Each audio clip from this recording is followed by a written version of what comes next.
Hello, good evening. How are we doing, my friends? This is the Around the 412 Fantasy Football Show. It is week 2. We are happy to get going again. Here's our socials here. If you haven't been able to follow us, find us before, you can see those there. But let's get those out of the way, Drew, and let's get this party started. I'm Joe Frick. That is the ever handsome, the ever famous, the ever ball knowing Drew Hannes here to my right, because that's how inverted cameras work. Drew, it is week 2. We've survived the first week of the season. How we doing, my guy? Doing great, man. I had a lot of fun, close matchups. Romadunze came through in a league on me with that last catch in garbage time, which was super cool. I got beaten Fishbowl, but we beat the average, so we're 1-1 there. How'd you do in Fishbowl? Fishbowl, I had an okay week. Finished 10th in the nation. Sounds pretty cool. We're finally on the map. Finally on the map. We're something. You know what's funny? They were messing with my my info on Sleeper, or not on Sleeper, on the Scott Fishbowl website. Like, none of my stuff was there related to the show, so I had to add it back. So Scott Fish, stay out my stuff. Respect us. Yeah, respect us. Respect the game. People that don't respect us, our boss, the one and only Zachary Smith, complaining that the stream was late. Sorry, I had to poop. How did Terry McLaurin do last week, since you owned me last week, apparently? Oh, no. And apparently he doesn't like all the comments and salutations that we have about our dear friend Drew. But you know what? That's fine. I'm growing my hair out a little bit on top and then keep getting phase on the side. Respect it. I'm getting a haircut on Saturday, too. I just got one today. Feeling nice. I got a new barber. It's always like a big deal when you have to find someone new. My previous barber here decided to open a food truck instead. Yeah, it's more badass, though. What kind of food, though? He was doing like burgers and other gourmet stuff, so that was cool, I guess. But we'll see. But Chad has news, and we will get to that news in a second. But before we do that, Drew, throw on the lab coat. Let us know what's happening in the realm of injuries. We were pretty healthy coming out of week 1, going into week 1, going out, a lot going on. So talk to me about what's happening there. Yeah, there's actually a lot here. And I'm going to start with Brock Purdy because I forgot to put him on my list. For some reason, I missed it. I think it's just because, I don't really know what's the worst thing with Brock Purdy. Is it his shoulder or is it his toe? I heard that the toe he's dealing with a bigger toe issue, but the toe really shouldn't be something that keeps you out as long as they're saying. But, he's probably going to be out this week. We're going to see some Mac Jones. Based on what I'm reading, Mac Jones. Who? Mac Jones. There we go. Yeah, right. That was like a Mike Jones call out. No, I get the joke, but at first I was like, wait, does he not play for the Niners? Am I completely wrong on this? No, you're right. Yeah. They did talk about bringing in a QB though. I think that he might go on IR based on what I'm seeing. I was trying to pull up their schedule to see they have the Saints this week. You got to think that Mac Jones can handle that. Cardinals, they're always up and down. They're going to be at home for that matchup. And then they have the Jags. I feel like they'd really like to see him back for the Rams. So IR probably isn't ideal if they put him on there because he won't be able to play against the Rams. But I don't know. I don't really know what the biggest issue is that he's having with his injury. So he's going to be a week-to-week thing. But I'd be shocked if he plays. I know that I said that I wasn't going to let Chad run this show today, but You're gonna fall behind on comments if you don't. I have to put this comment on there. Well, I'll put on the first one. He said that he listened to us and he put in Josh Allen, who was the QB1 last week, #1 overall player in fantasy. So great job, Chad. You must be a fantasy analyst that you figured out that you should start Josh Allen. Over Bryce Young. Over Bryce Young, who was booty butt cheeks to say the least. Bro was too busy looking at the damn puka shell game, with the moving around helmets, than getting his team in the huddle. But now we have an issue because now Chad is saying that he's playing Mac Jones is here to stay, so it's going to be Mac Jones over Josh Allen. And for that, Chad, I have no words. I just need to address this to get it off my conscience, to acknowledge you. This is the hand of acknowledgement. There's nothing more that needs to be said. But if you do that, shame on you, and I hope all of the bad vibes come your way. Why don't we just continue on with this while we shame Chad at the same time? It's like these types of comments are like he's going to put on Twitter and hope that he gets enough clicks that he just gets a paycheck every month. But they're also going to be without George Kittle, who is placed on IR. Jawan Jennings has a shoulder injury. Who's Mac Jones going to throw to that you're so confident in playing this man? Christian McCaffrey. It's just going to be CMC nonstop. And Ricky Pearsall to the moon. Against the Saints, they just didn't have to throw it. Just hand it to the dude. There's just no one to throw the ball to for you to even be like hyped up about that. Yeah, I will give Chad credit. He did say that Derrick Henry was going to run all over the Bills, which he did. Dude's a machine. But then Josh Allen figured it out. John Harbaugh did John Harbaugh things and blew a lead that he shouldn't have. That was still like the worst one, though. It. That was the worst one. I'm so happy I stayed up late for that game. Yeah. Anyways, but yeah, what else? Jawan Jennings. I mean, he could play this Sunday. There's a lot of unknown there. When he got hurt, he was walking off the field, and the dude was just like hanging that shoulder. Same with Jalen Waddle, who also suffered a shoulder injury. We're gonna have to monitor that day to day. And Xavier Worthy suffered a dislocated shoulder. I've been trying to figure out, based on my data, I feel like he's gonna miss more time than what they're saying, but like they're talking about putting him in a sling to try to play through it. But I don't really see it. He could be running around like this. You know what I mean? The word just wasn't sitting there, and it's still not there. But you know what I mean? They're gonna wrap that thing up, and he's gonna try to play through it. But I don't get it. Bro's in a chicken wing trying to play football. There's a lot on my mind. But yeah, I when I first went through my data and tried to pick out a game I thought he'd be back, I didn't think he'd be back till the end of October. I'll be honest with you. Like, Zach, respect the data. I spent all offseason researching every single injury and figuring out how many games were missed. And I have a lot of data that I can kind of sift through based on injury and just kind of give a range. This dude doesn't respect me. He probably missed I don't think that was shade. It's the nerd emoji. That's very. But he has it in quotes, so he's being sarcastic. Well, that's because you said it. If he didn't have it in quotes, then it would be. I don't trust him. Copywriting. I don't know. I don't trust him. Anyways, I was thinking like a mid to late October return for Xavier Worthy based on what I saw. He's also a really small guy, so like he could take a hit and it's just re-aggravating and getting worse. And I didn't feel good about that. But they're making it sound like he's going to be back sooner than that. We'll see week to week. I don't think he's going to play this week, so you should definitely, look for a better option there.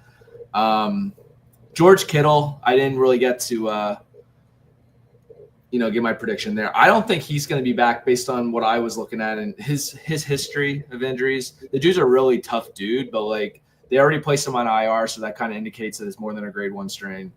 And they have a mini bye on October 2nd, which is week 5. I'm anticipating him to come back in week 6 after that mini bye. I think that makes the most sense. Obviously, we'll monitor that as it gets closer to the end of his stint on IR, but we're not going to have him until the middle of October. And then 3 more injuries. So many shoulder injuries this week, but Drake London also suffered a shoulder injury. The data suggests 0 to 2 weeks. I think he's going to play. I don't think that his was as severe. He suffered his on the last drive of the game, so we didn't really get a lot of, in-game evaluation whether or not he was able to come back or not because it was the last drive, so he never really got another chance to come back. But based on what they're saying, I think that he's going to play this week. Evan Ingram suffered a calf injury. They basically already said that they think they're going to be cautious with him. He's obviously 31 years old. I think that he's an IR candidate personally based on his history of soft tissue injuries. But if they don't place him on IR this week, we could probably expect him back in like the 2 to 3 week window, in my opinion. So we'll monitor that week to week unless he goes on IR. And then the last injury I got here is Brock Bowers. He suffered a knee injury. They didn't really give too much of detail about what it was. Based on like the mechanism, the way I saw the play, it looked like he banged his knee into the ground, kind of similar to what Christian McCaffrey did last year and what Puka Nacua did last year, which is a good sign of a PCL injury. Again, it sounds like he's going to play, so that makes me more confident that it's a PCL injury and something in the interior. if he does miss, I think it'll be less time. I don't expect him to go on IR, but I think that he'll play this week. So Chad's saying that he did practice today. Brock Bowers? No, this was on Ingram. Which one did you say? It Ingram. Oh, Ingram. Oh, he practiced it. Oh, that's a good sign then. Obviously, I checked this morning, and they're on the West Coast, so some of the stuff might get updated today. So if Evan Ingram's practicing, I feel good about it. I just, based on what their verbiage was, they wanted to be cautious with him. I thought that they might take it easy with him, but if he's practicing, obviously, I could feel good about playing him. Heard. Cool. All right, so let's transition into our fantasy headlines for the week. Before we do that, we're just going to continue on with the nonsense of Chad. So let's see what we got here. Do we think that there's any chance of a Bledsoe situation between Mac Jones and Brock Purdy? He just got paid. That means that even though that Brock Purdy got paid, that Mac Jones is going to become Tom Brady and overtake him in this situation. It's going to be a no for me, dog, but I guess anything happens. We got Nino in the chat. What's good, my boy? Good to see you, my friend. Hope week 1 treated you well. Let's get into this first set of headlines here, Drew. So first one I want to talk about, this is going to be a small one, not a lot to talk about. Our Tinder from last week, Travis Hunter, they said that he's going to play more defense in week 2. Does that make you any more cautious about throwing him into your lineups as an offensive player? It doesn't make me more cautious because he's playing defense. I just think that they're going to give him more snaps on defense. I don't think his offense is going to be impacted too much, but they didn't look good enough for me to feel comfortable starting him. Like Trevor Lawrence couldn't connect with Brian Thomas. Obviously, we're working with Travis Hunter in the short to intermediate game, so he's getting a lot of catches, but he's not getting enough volume for that to matter. And he's, what was he, 4 for 30 or something? It was just he's not getting a lot of yards after the catch either. It's just what scared me is that Trevor Lawrence, in what was supposed to be a really good matchup, did not play well, which was my concern about him last week, is that we haven't seen Trevor Lawrence really support one wide receiver, let alone 2 wide receivers. So is he going to do it? The person that was supposed to be the next line of Andrew Luck's, the unmissable prospect, if you will, really hasn't lived up to the hype. You're expecting Liam Cohen to help him get there. Maybe it's just rust. Maybe it's just getting up to speed. Maybe it's whatever. But until I see it, I don't feel great about it. And I'm definitely fading Brian Thomas until they get that situated. Because you have to start him, though. You still start Thomas. Your expectations. Absolutely. So Nino actually jumping right into our next set of headlines. So this is perfect. So what are your thoughts on the Seahawks split? We were going to spend some time talking a little bit about murky backfield. So one of those being the Seattle Seahawks. So Drew, we talked a little bit about it before the show, but you're not really liking what you're seeing from Kenneth Walker. So talk to me about that. Yeah, so we talked about this a lot the last few weeks. I actually came into this thinking that it might be a 50-50 split even before week 1. We kind of had a little bit of an argument with that, not bad, but just we were on the opposite ends of the spectrum entirely. And I understand Joe's point that he'll probably talk more about. Kenneth Walker looks like a much better running back than Zach Charbonnet. He has more explosiveness, a lot more opportunity to make the big play. Zach Charbonnet is just this dude that's just going to fall forward. He's going to get you 4 yards each time.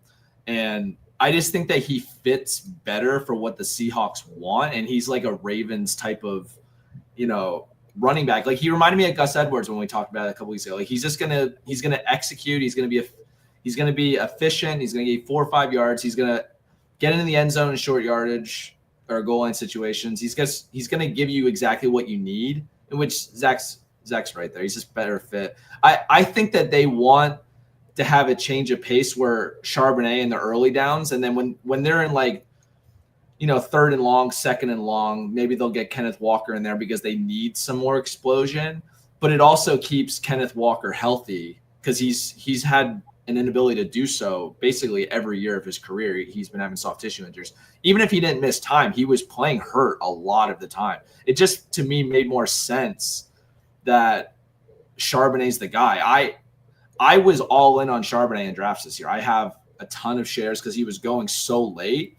And it just, I think that they like him because he does exactly what they're looking for. You know what I mean? Sure, yeah. He's a very unsexy player. Ken Walker has always been the home run guy, but he does it frequently enough that it wasn't fluky, right? Yeah. Where it's people will say, he averaged so much yards per game, but it was carried by this one run. Well, if you have that one run every single game, I mean, you just have to take that as part of the thing. It wasn't this 1 week sort of situation. I do think it's interesting what your point is about Charbonnet and how they can kind of better utilize him in that offense. I think to your point, it's more of a reflection of Sam Darnold. They don't want to put him behind in the sticks. They So have Ken to be Walker's going to be 2 yards a carry on 10 attempts. Like, that's just putting Darnold in a bad spot with a bad offensive line. So I get it. I will be watching this one very closely, but I do think that the panic flag is up. So definitely a valid question there, Nino. The Steelers looked pretty leaky last week against the run. Knowing that Harmon's going to be out, do you feel confident about either one of these players in your lineup this week? Yeah, I mean, I would start Charbonnet. I feel really good about that. I think he'll get in the end zone. I thought about making him my only fantasy for the week, but I can't do that to the Steelers. But I think that I told you before the show, I think Zach Charbonnet is the new James Conner. He might be the most boring player in fantasy, but he's going to be productive enough for you to put him in as a flex player. And the matchup is amazing this week. So I feel like if they run the ball as much as I expect them to, you could probably start both of them. Even if Walker has less volume, I think that his runs are going to be bigger chunks. Unfortunately, I'm hoping I'm dead wrong, because that's a bad recipe for the Steelers to win this game. They're going to have to put up a ton of points again if that's the situation. But both are viable starters this week, in my opinion. Yeah, for sure. No, I'm with you there. I do feel a little bit more confidence in Charbonnet at this point, but I think that the Steelers, they've got some things to figure out there for sure. I think there's going to be a lot of lanes to run, and I think that they would rather have Darnold try to beat them, but Seattle's going to try to kind of do what the Jets did last week, so we'll see how it shakes. Okay, let's talk about some other backfields then. So another one that came up, especially with the news of the Tank Bigsby trade to the Eagles, which was a bit of a surprise to me, if we're being honest. 5th and a 6th round pick for a guy that I'm of the belief is just a Jag. Well, he's a Jag no longer, but he's just a guy, in my opinion, you know. So what do you think of the newly shaped Jaguars room? Do you think that this solidifies ETN as the guy, or do we think that it's Tootin time here in the near future? Yeah, I mean, I really think that it's ETN moving forward. I think that too, it might be something later on in the year, or if ETN gets injured. But they made a emphatic statement this week when they just gave him the amount of touches that he got, and then just turning around and trading Bigsby. Like, they basically put the writing on the wall right there that it's ETN. And I'm pretty surprised by that, honestly. I mean, I'm not that big of an ETN guy.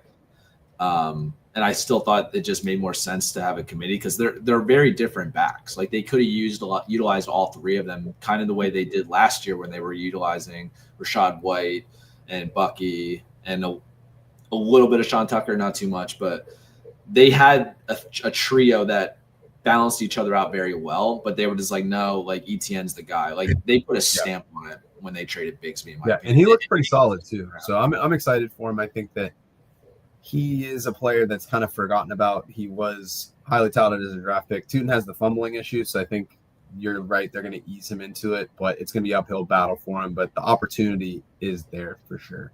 So we got a couple questions in the chat from KPKP. Welcome to the show, my friend. Who would you start at running back? Pick 2 between Dobbins, Hall, Javonte Williams, Tyrone Tracy. Drew, I'm just going to get the easy one out of the way. So Breece Hall must start. I loved what he did last week against the Steelers. The Jets are fully committed to the run, and that reshape offensive line looks fantastic. So Breece Hall, despite the matchup, I would still play him there. It's an easy one. Now, looking at the other 3 there, I don't know about you, Drew. I would probably lean Dobbins if you feel the same way. I'll let you speak on that a little bit more, but if you have another way that you would fall with this, let's talk about it. I would definitely take Breece Hall. He was one of our backfield pieces to discuss. He just looks so much better than I thought he would. I thought that he was a completely different player than what I expected based on how he's looked the last couple of years.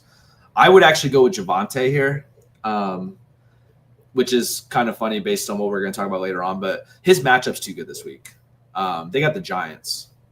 And, like, I know that they have a good front, pass rush, but I feel like you could still run on the Giants. So I feel good about that. The Broncos have the Colts. It's not a horrible matchup either. I just think Javonte looked really good last week, so I kind of might take those vibes into week 2. I don't know what your thoughts are. The only thing about Javonte is going to be that he has the guaranteed volume. He's going to get the touches. I think Dobbins has better touches. Tyrone Tracy looked rough last week. 2 yards. Oh, Tracy's. I don't like the matchup. I don't know if Scadabo is even going to be able to do anything with it. That team just looks a mess with Russ under center. So I don't want anything to do with anybody that's not Malik Neighbors right now for the New York Giants. It's pretty brutal out there. So I think Tracy's like borderline droppable.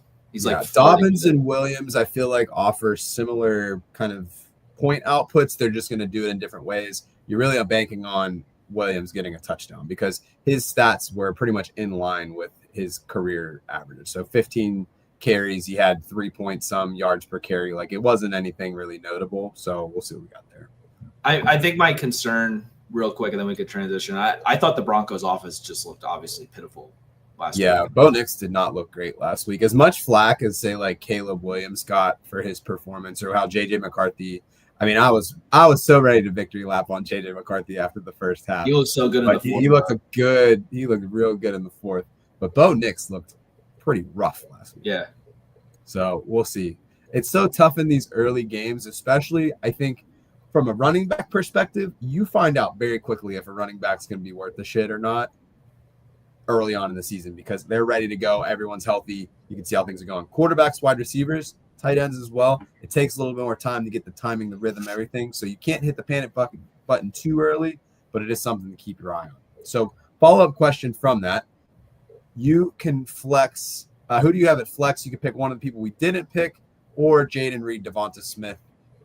I think it's an easy Devonta Smith given the matchup that the Eagles have this week, but I'm open to feedback for you. I know that they didn't pass the ball well last week, but I think that they bounced back pretty heavily. The Chiefs' secondary is pretty horrid, so I think that they're going to throw all over them to kind of have themselves a game. Yeah, I think a part of me just wants to add Dobbins as the flex. And just I just feel like you're putting in too low floor play. Like it's just like a floor play. So to have both of them in there, I think Devonta Smith gives you a little bit more upside.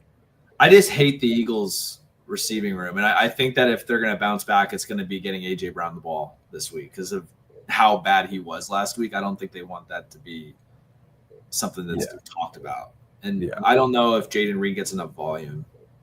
Well, Jaden Reed, he surprised me last week. He only had 3 receptions. He had the touchdown, but he's playing with a Jones fracture. I don't know how. Yeah, he's just like drugs. We have too many wide receivers in this room. I don't want to lose my job, kind of. Yeah. Although they did just give Christian Watson a $13 million extension, so they just bought low. All right, let's jump into some trade talk here. So Nino said, "What are your thoughts on this deal? I'm sending Jamar, Tony Pollard, Travis Etienne for Gibbs, A.J. Brown, and my choice of Monty or Tracy. Please don't do that. Don't trade Jamar. I like Gibbs a lot, though. I like Gibbs. I think he bounces back. They had the rough week. But A.J. Brown, he doesn't look healthy, and they're not throwing the ball a lot. So I don't think that Gibbs and A.J. Brown makes up for it with what we've seen so far. What I do here is if you can – without taking the deal right away, pivot around and see if you can move A.J. Brown for something else. And then – because, I think Gibbs is way better than having Pollard and Etienne. So if you can turn A.J. Brown into another solid receiver, I'd rather have that side.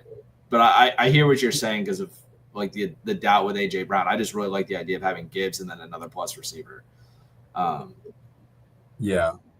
I mean, you're basically getting your back end 2 first-round picks for the 1 overall. So I get the vibes. It's just I don't know. There's a lot of bad vibes in Detroit. The Philly situation is weird with the lingering hamstring injury. He wasn't really targeted at all. It's very odd. I wouldn't want Monty because of Gibbs. Tracy, I have no interest in. He said he could get Olave, or I'm assuming this is Devonta Smith instead, but I'm not very high on. I would rather probably have Olave out of anybody else that was in that second part of that plus sign.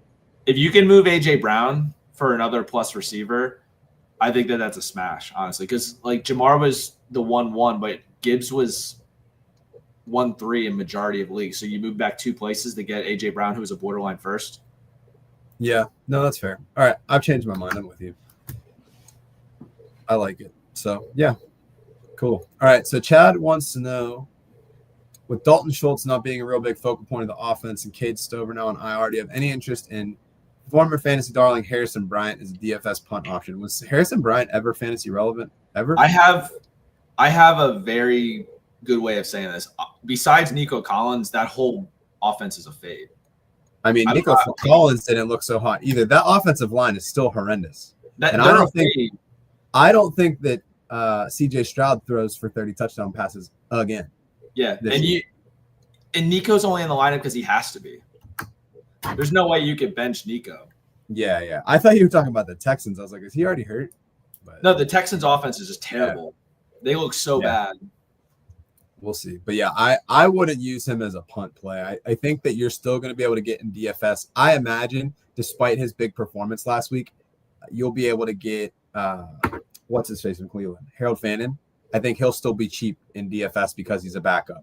I think that like Colston Loveland will probably be pretty cheap because he is like a backup guy. So it's players like that. That's who I would go for there, right?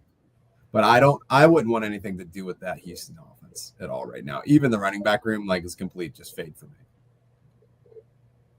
Nick Chubb broke 9 tackles last week though, so that's cool. I think that Chubb looked decent. I just don't think that the team is good enough for him to, get enough volume because they're going to be they're going to be punting so much. And I think while you're looking that up, Drew, would you trade James Conner or Devonta Smith for Ashton Genty? Yes. Love that.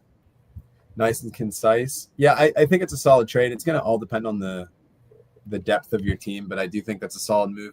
Genty didn't have the efficiency last week, but they showed that he is a bell cow. Raheem Mostert already put on like an inactive spot. I don't know if that's because of injury or what. Zamir, the middest of mid, White was the backup for him, so he's not going to really take much from him. I think that he continues to improve as we go, so I do like that move a lot. Yeah, he was a 90%er on snap count. Yeah, for sure. All right, Drew, while you look that up, I'm going to transition us into Fantasy Football Tinder. For those of you that haven't been here before, we'll hit you with a little bit of example here. So how does Fantasy Football Tinder work? We're going to use our friend, our buddy old pal, Zach Smith. And the people want to know, Drew, 252 people online watching the Around the 412 Fantasy Football Show, and they want to know, will the paparazzi and the fans of the show prevent Zach from making it to the opening kickoff of the Steelers home opener this weekend? Now, here's the thing. Zach is a season ticket holder. He's a professional. He knows what he's doing. Everybody knows that he's going to make it in there, and he'll never admit this to you, but he actually doesn't really want to see anybody on game days. And the streets are saying that Harold Fannin is $3,100. Is that FanDuel, DraftKings? Which one was that? DraftKings. So you're going to get him for free. That would be a much better dart throw, in my opinion. But, some people are saying, hey, you know what? He's gotten too big.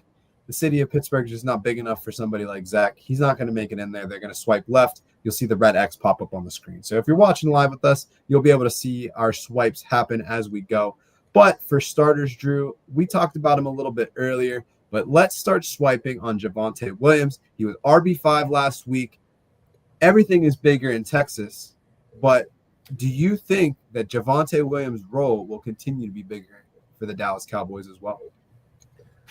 Yeah, so I alluded to it earlier. It was kind of awkward that I picked him for someone to be a start sit because I swiped left on Javonte. I mean, there was a few things that kind of stood out to me last week when I was watching him. One, I know that he's capable of being a good receiver out of the backfield. Like we've seen it in Denver. Like he is capable, but I felt like he wasn't motivated to be involved in the passing game. Like there was a couple plays where I saw Dak was just like completely under trouble. Like he was under duress, and Javonte didn't even like slip out into the flat with any intention of getting the ball. It felt like unless they were designated him to go out into the flat, like as part of the play, he wasn't interested in doing it. So he had like 2 catches. So I don't feel really good about his passing game upside. He's only topped 100 yards twice in his career. twice. That's crazy, given the fact that this is like year 5 for him. That he's well, especially considering I remember back when they were going through that draft cycle, there were a lot of people that saying that Javonte Williams was the number 1 guy in that draft. He was my RB2 heading into that year. I had Najee, and then I had Javonte, and then I had Etienne. He looked really good at North Carolina. Like, he was a very physical runner. The way he would like break tackles, just run right through guys. I love that. But his upside in the NFL has just not been there. He doesn't have a high ceiling. And that could be because of the injuries he's accumulated so far as well. Yeah, for sure. I mean, he missed a full season in ACL, and then he came back looking good right away. Remember, like, we were talking about it, you know, in training camp, that like he looked healthier than most guys that come off of an ACL, and we felt really good about it. Even though his knee was completely shattered, like, he blew up everything in that injury. It was brutal. But he just hasn't had the upside there. Even before he suffered the injury, he wasn't providing that upside.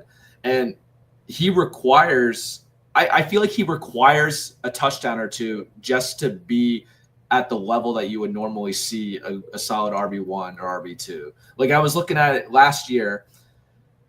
He had 18 points this week with 2 touchdowns. Like, that considering he had 2 touchdowns, that's not a lot. That's like end of career Jerome Bettis. Yeah. Honestly, like, he had 3 carries for 3 yards and 3 touchdowns, and like he scored the same amount of points as Javonte did, and he had 15 carries. I still think that the Cowboys are going to be way more pass heavy. I think that George is going to get more volume than he did. CeeDee's obviously going to get his, and their schedule is brutal. Honestly, like, I was looking at it. They got the Giants this week. I feel good about it. The Bears are a middle matchup. I feel like he could potentially be a guy there if you need to start him. But then they have the Packers. Hate that. Then they have the Jets. I think that the Jets defense is better than what we saw. Aaron Glenn is a good defensive coach. I totally agree with that. Yeah, and I just think that Rodgers was really like on this revenge thing. Like, he really came out. He's like, I'm balling out today. We're putting up as many points as we have to. Well, I hope that he goes revenge tour on PFF because they graded him as the 26th best quarterback last week. You know, they're haters. That's ridiculous. Then they have the Panthers, though. He's an RB1 Panthers week. Like, you could put him right into your top 10. He's a must start. Yeah. When they play the Panthers. But then they have the Commanders, which I don't like that matchup more so that I think it's just going to be very high scoring. And they're going to have to throw the ball a ton. So I just don't think there's going to be enough volume there. I think that could be like, not like the Bills and Ravens level, but they're going to be scoring 28 to 35 points each. I think that's going to be very pass heavy that day. Then they have the Broncos, which horrible matchup all around. Cardinals, I feel good about it. Raiders, I feel good about it. I don't think he's going to repeat what he did against the Eagles because, you know, Jalen Carter missed. Then they have the Chiefs, the Lions. The Vikings have a very good defense. I just don't like their matchups most of the way. So he's a guy I don't like long-term, but you're going to be able to fill him in and start him some weeks. Maybe you could sell high if he has another big game this week. Maybe you can get someone to bite, but he's not a good option long-term. The only thing is, like, if you play in week 18, he's going to have the Giants in the championship, which is pretty nice. But yeah. I'm trying to confirm this thing real quick before we talk about it. I don't think this is real. Jawan Jennings? Yeah. Looking it up now. I'm trying to verify this as well. I'm not seeing anything. But yeah, I don't think that's real. So I think we got.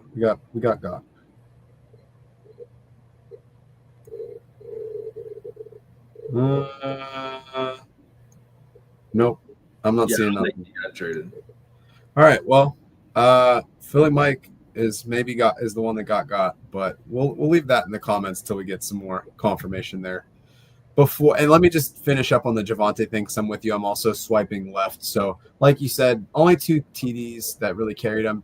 Cowboys only ran the ball 22 times last week, and 3.6 yards per carry in a lightened box. Like, that just doesn't excite me. I don't really have a lot of excitement about that room at all. A lot of people were pointing to Jadon Blue as like kind of like the running back to own for them. It doesn't seem like the coaches are very happy with him, so I don't know what's going on with that situation. There was these rumors that were floating around that, hey, like, he's kind of been lazy coming into camp, all this and that. Miles Sanders had some flash and then fumbled. Bro, Miles Sanders looks so slow. Like, that long run he had, he should have never been caught. I don't really get that. Yeah, I mean, defenders are just so much faster than they were. But he looks so slow. He does look slow for sure. So you're going to continue to see a light in box because of that threat in the pass game. But to me, he's a sell high right now. But I think everybody views him that way. So I don't think you can get the value that he's going to possess. The only good thing for him is if he can stay healthy, that he can be kind of like a good like bye week fill in as like a running back. But I wouldn't feel excited about putting him in the lineup. So real quick before we go into Tinder 2, do you think Chubb showed enough potential last week to be the 1A if and when Mixon returns? Chad, let me just tell you right now, Mixon's not playing football this year. So it's not going to happen. So, I mean, he can be. We'll see what happens with Woody Marks. But Dameon Pierce didn't really show anything to excite. I'll say that I think that he did. But that's just a committee that would suck. If Mixon were to come back, you know what I mean? It would just suck. Yeah, it's just the international house and suck. So I wouldn't want anything to do with any of the running backs in that room. So, all right, let's jump into Tinder 2. So Tinder 2, the one, the only, Justin Herbert, flashed in the news before week 1 because of his new love interest and has continued to gather the headlines after a dominating performance against the Chiefs. Are you going to curb your enthusiasm for Justin Herbert after week 1, Drew, or is it guns a-blazing moving forward with the Herb? And I will point out that the streets said on Javonte Williams, actually, 61% said that he will continue to be a startable running back moving forward. So the streets were not with the show, but you know what? That's why we have democracy, and that's why we vote. So you guys can be wrong, but it's okay. Startable, but are they happy about it? That's the thing. I don't know. All right. So how you feeling about old Herbie Herb? Yeah, so I'm psyched about this. So I'm going to swipe right. And the reason why I'm swiping right, Jim Harbaugh basically came out in the preseason was like, Justin Herbert hasn't failed the Chargers organization. The Chargers organization has failed Justin Herbert. And at the time, who knew what that meant? You know what I mean? I didn't know that it would mean that we're going to let Herbert cook because, like, they let him throw it more. He looked like he felt comfortable back there. He was running more. He had 7 rushing attempts. He only had 6 total times in his career where he rushed for more opportunities than that. Yeah, I think his career average has been like around 4.5, 5. Yeah, it looks like it's going to be a thing. I think his weapons are better. Lad's a stud.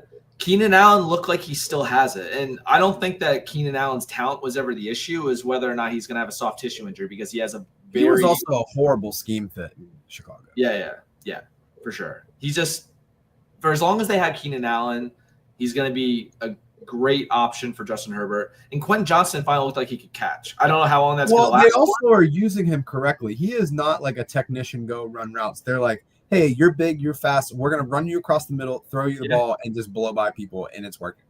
Yeah, they're figuring it out now. And Omari and Hampton and Najee Harris are both capable out of the backfield. And I think that they're going to be in the red zone more with more scoring opportunities.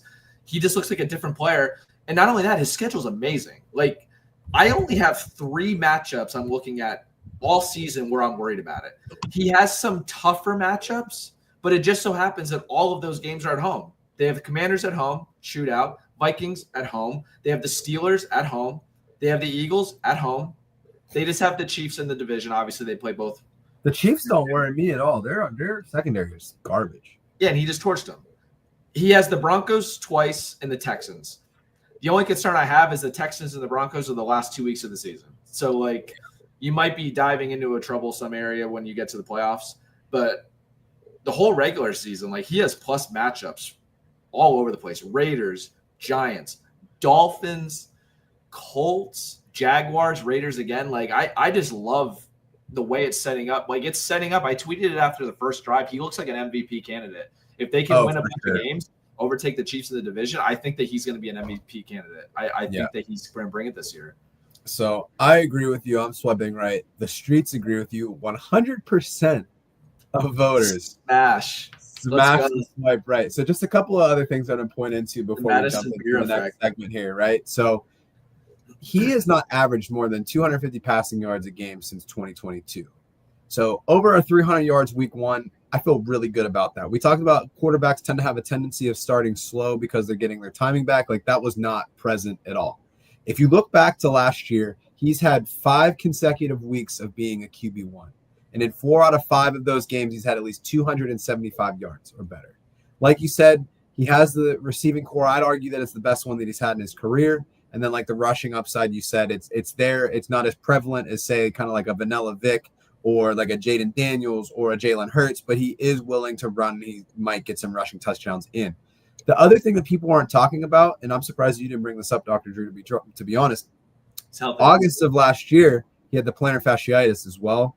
So he's healthy. He's feeling good. And I'm sure that probably limited him because that, as far as I know. And that's why he wasn't running, right? Right. So I think all signs point to that. I was kind of hesitant. And then the more I dove into the data this week, I was like, okay, yeah, like let's roll with this. And the last thing I wanted to point out too, because I just completely missed this part, they had positive game script and he was still throwing.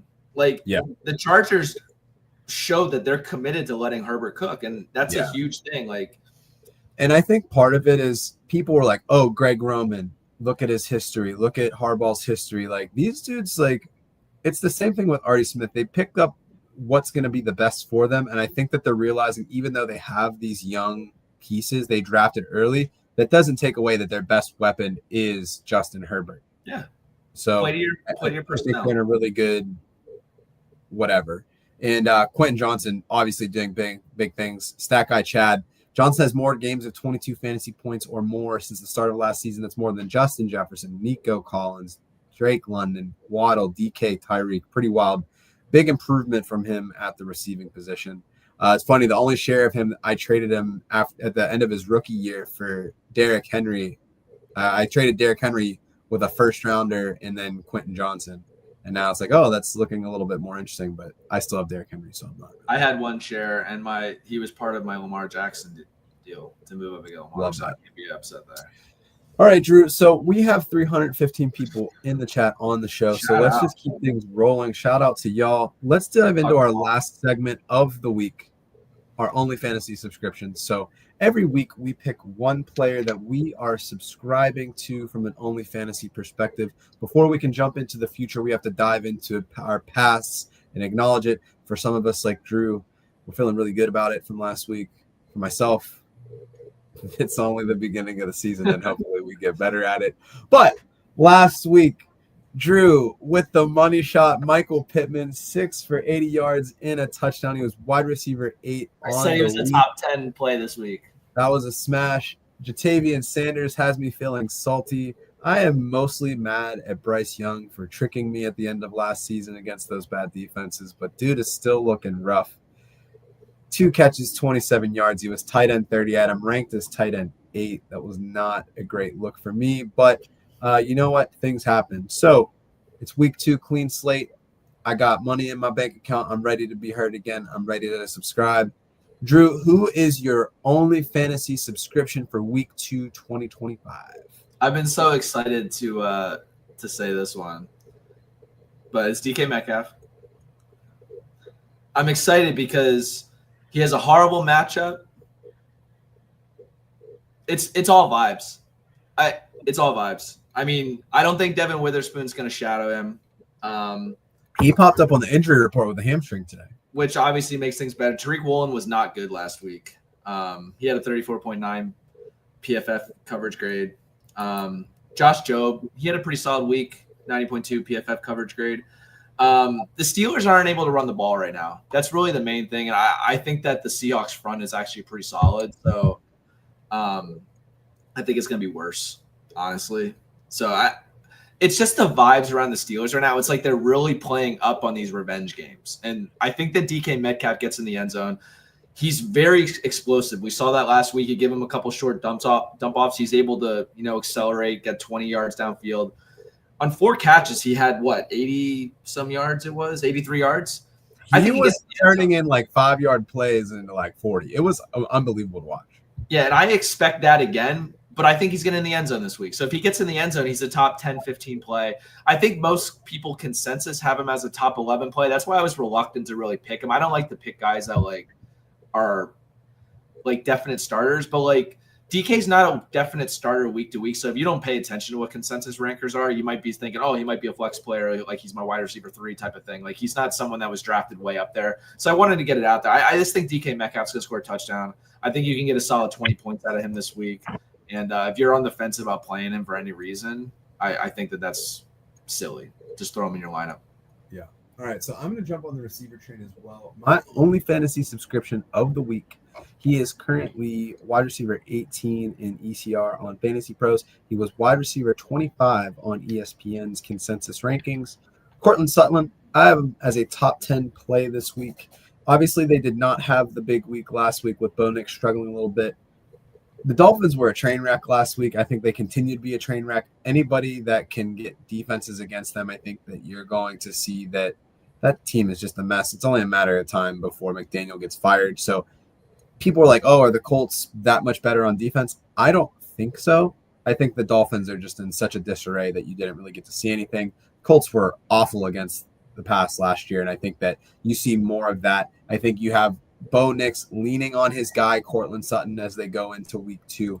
He had a 25% target share, and he had 50% of the red zone targets in week 1. He had 2 deep targets, so that was a top 10 number in the league. And 8 of the 9 targets that he had last week were first read targets. So they're trying to get him the ball. They're going to get him the ball often. I think that they're still trying to figure out what that run game looks like. So they're going to have to lean on him in the passing perspective. And out of the 41 pass plays that the Broncos ran last week, which was 7th in the league, he ran routes on 40 of them. So he is going to be on the field. He's going to be getting those targets. And I think that he has a big week. So hopefully we can bounce back there. So I like it. We'll see how we shake out. But Drew, as we move into week 2, I'm going to give you the chance for closing thoughts. But real quick, I want to hit this last question from Chad. So one more question is cornerstones of Allen, Harrison, Flowers, and Ladd plus Pitts. Can I get away with both Vikings running backs as my 2 starters, or do I need to push hard for an upgrade?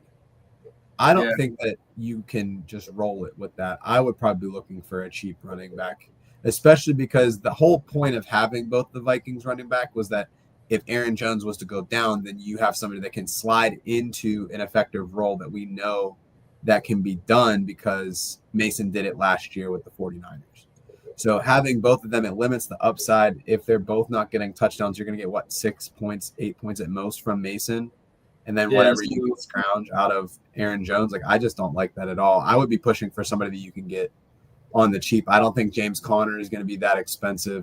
I don't think someone like an Alvin Kamara is going to really break the bank for you. Who else could you really go for? David Montgomery, based on how Detroit looked last week, you could probably get him for like dirt cheap.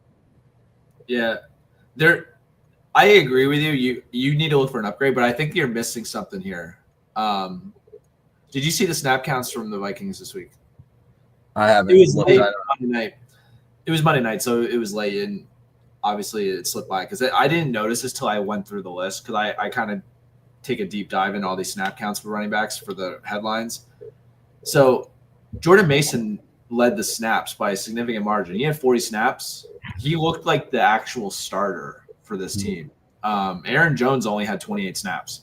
But I still agree with you because it is Montgomery Gibbs light, but the problem is, and Joe already alluded to this, you're not getting anything out of Jordan Mason unless he scores. Like, he's going to give you – like, there's guys that give you a little bit in the passing game, and then there's guys that give you nothing. And Jordan Mason's – like, you're getting a goose in the passing game from Jordan Mason.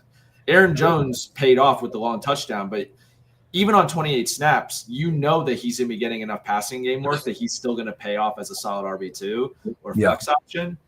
So, like, Joe's right. I think that it's sneaky that people aren't realizing that Jordan Mason, because I myself didn't realize either. I just happened to look at it when we were talking about the headline for today with the different backfields. I was caught off guard by that too, but it's a 60-40 split with Mason leading the way, but he has to score a touchdown for you. And he might be worse off than Javonte Williams because he might need to score 2, honestly, to really pay off. Sure, so, yeah. It's definitely an upgrade there. I think that Aaron Jones is the only startable guy. And so let the record show that Chad's only fantasy for the week is Calvin Ridley. I do like the pick. He was on the island last week, so we kind of knew. We talked about it. You can't play him last week. I do think he has the bounce back. I love everything that Cam Ward does. I'm a big fan. I hope he can be successful. Much better matchup this week. I do think that he should be in a better Do you like position. the Rams as a matchup? A lot better than I did. A lot better than Denver. I was thinking the opposite because they shut down Nico, but I don't know if it's a Texans thing or if their secondary is that good. I was actually pretty impressed with what I saw from the Rams defense.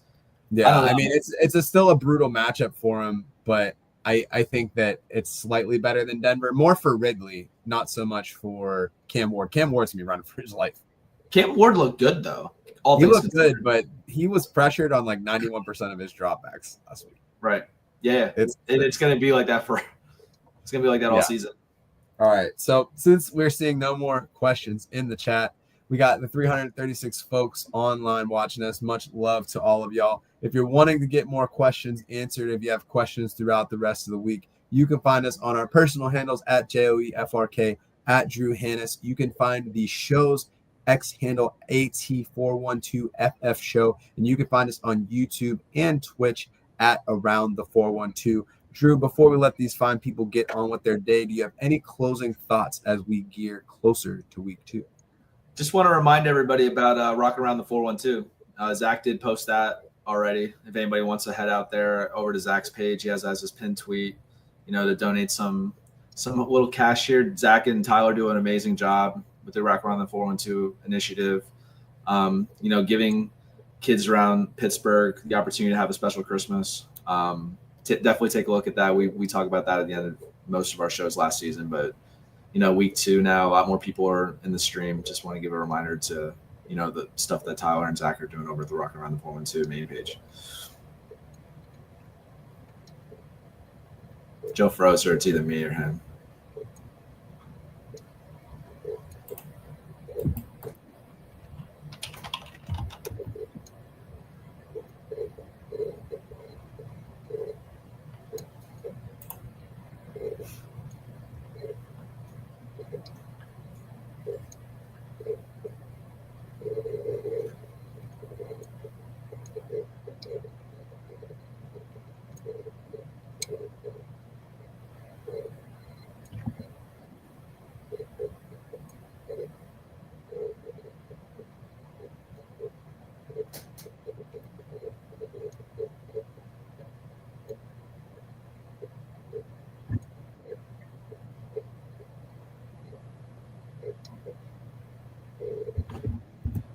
Can you hear me? Am I live? Yeah, that was actually really funny because I'm just sitting here trying to figure out what's going on because I don't have any of the controls, so I couldn't end the stream or no one was posting anything in the chat. But did you even hear it? When did you cut out? I mean, I missed your whole spiel, so I don't know if you can hear me or what's going on. But yeah, you're good now. I was just reminding people about Rock Around the 412. Gotcha. Cool. All right. Yeah, that's much love for that. So that'll be it this week for the Around the 412 Fantasy Football Show. I'm Joe Frick. That's Drew Hannes. Hit us up with any questions that you'll have as we go through the week. We will be here for you for whatever y'all need. And as always, we'll make sure we have a lot of fun doing it. So until next time, our friends, and best of luck in week 2.